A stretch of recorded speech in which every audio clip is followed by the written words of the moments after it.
आज आपण शासकीय सेवेतील ठपका या वरकड खूप सौम्य वाटणाऱ्या पण प्रत्यक्षात दूरगामी परिणाम करणाऱ्या शिक्षेबद्दल सखोल चर्चा करणार आहोत.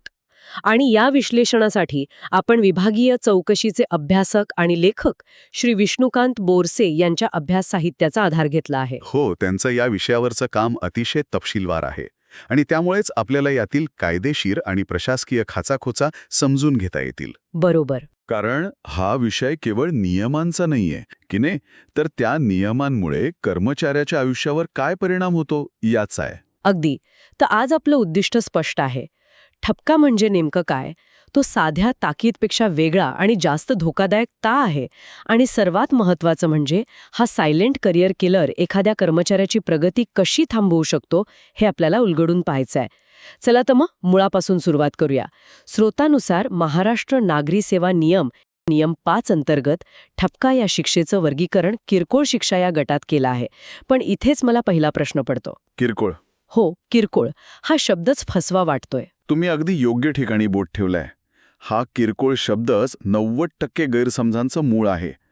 अनेकांना वाटतं की ही फक्त एक औपचारिक समज आहे, म्हणजे जसं शाळेत शिक्षक ओरडतात तसं. अच्छा. पण नाही, ही केवळ तोंडी समज नाही, तर एक कायदेशीर आणि प्रशासकीय शिक्षा आहे. जेव्हा एखाद्या शासकीय कर्मचाऱ्याकडून कामात काही कसूर होते, निष्काळजीपणा घडतो किंवा नियमांचं उल्लंघन होतं. पण ते इतकं गंभीर नसतं की त्याला नोकरीवरून काढून टाकावं. अगदी. तेव्हा ही ठपका ठेवण्याची शिक्षा दिली जाते. आणि इथेच गोष्ट अधिक गंभीर होते. कारण आपल्या स्रोतामध्ये ताकीद म्हणजे वॉर्निंग आणि ठपका म्हणजे सेन्स्युअर यातला फरक खूप मार्मिकपणे स्पष्ट केला आहे.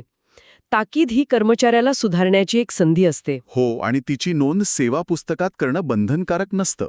बरोबर. तुम्ही जो मुद्दा मांडला तो खूप महत्वाचा आहे. ताकीद ही बऱ्याचदा व्यवस्थापकीय स्तरावरची गोष्ट असते, पण ठपका मात्र कायदेशीर कक्षेत येतो.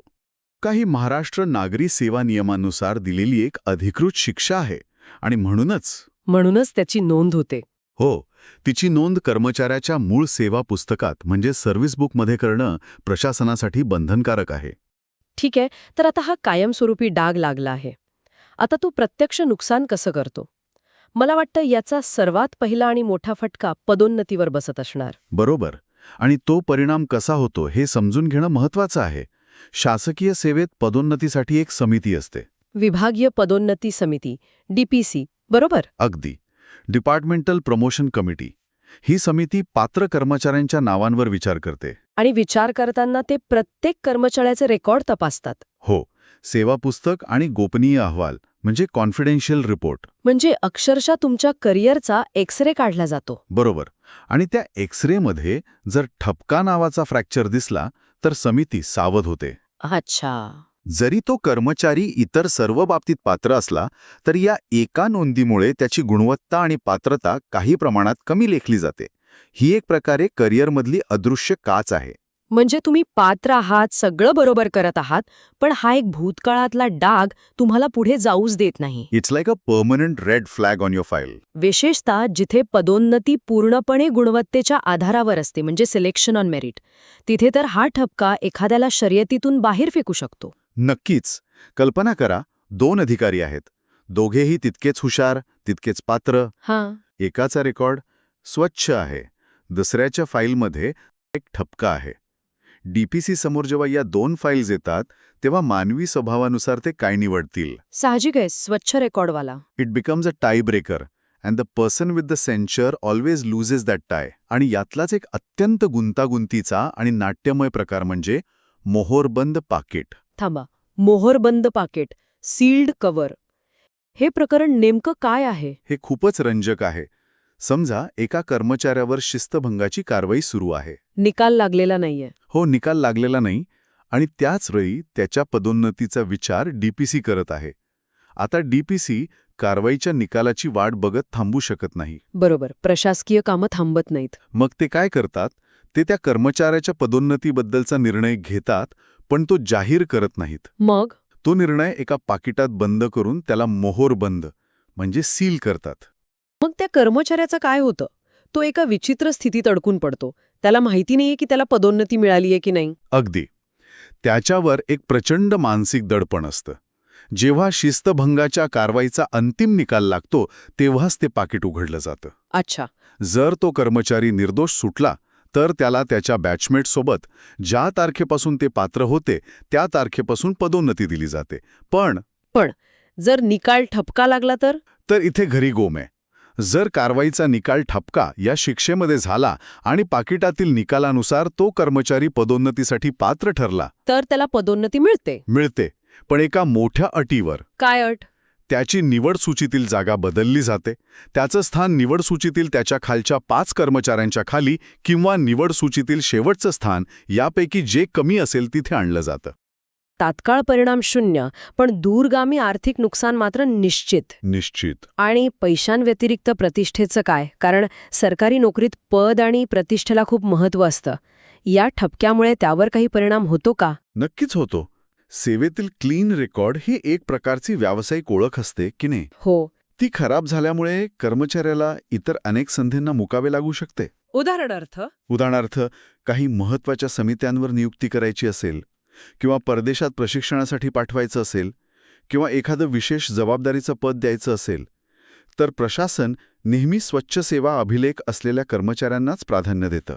म्हणजे हा ठपका तुमच्या फाईलमध्ये एक असा अडथळा बनून राहतो ज्यामुळे तुम्हाला हाय प्रोफाईल किंवा महत्त्वाच्या कामांपासून दूर ठेवलं जातं. हो, तुमच्यावर पूर्ण विश्वास टाकला जात नाही. याचा तर मनोधैर्यावरही परिणाम होत असेल. नक्कीच. त्या कर्मचाऱ्याचं मनोधैर्य खच्ची होऊ शकतं. त्याला वाटू शकतं की कितीही चांगलं काम केलं तरी भूतकाळातली एक चूक माझी पाठ सोडणार नाही. ते सगळं ऐकून थोडं अन्यायकारक वाटू शकतं. म्हणजे एका चुकीसाठी एवढी मोठी आणि आयुष्यभर परिणाम करणारी शिक्षा प्रशासन ही शिक्षा इतक्या सहजपणे म्हणजे मनमानी पद्धतीने देऊ शकतं का? की यातून वाचायचा किंवा किमान आपली बाजू मांडायचा काही मार्ग असतो? नाही, इथे मनमानीला अजिबात वाव नाही. आणि हा भारतीय प्रशासकीय व्यवस्थेचा एक महत्त्वाचा आधारस्तंभ आहे. नैसर्गिक न्यायाच्या तत्वांना, प्रिन्सिपल्स ऑफ नॅचरल जस्टिस. हो, याला इथे खूप महत्त्व आहे. कोणत्याही व्यक्तीला त्याची बाजू मांडण्याची संधी दिल्याशिवाय शिक्षा देता येत नाही. अच्छा. ठपका या शिक्षेसाठी सुद्धा एक विहित कायदेशीर कार्यपद्धती आहे, जिचं पालन करणं प्रशासनावर बंधनकारक आहे. अच्छा, म्हणजे थेट शिक्षा सुनावली जात नाही, त्याची एक प्रक्रिया आहे. ती नेमकी कशी काम करते? याची सुरुवात होते दोषारोपण पत्राने. चार्जशीट. पत्र दिलं जातं. ते काही तोंडी सांगितलं जात नाही. त्यात लेखी स्वरूपात स्पष्टपणे नमूद केलेलं असतं की त्याच्यावर आरोप काय आहेत, त्याने नेमकी कोणती कसूर केली आहे. आणि त्या आरोपांना आधार देणारे पुरावे किंवा कागदपत्र कोणती आहेत? अगदी. म्हणजे त्याला पूर्णपणे कल्पना दिली जाते की त्याच्यावर नेमका आरोप काय आहे आणि का आहे. ठीक आहे.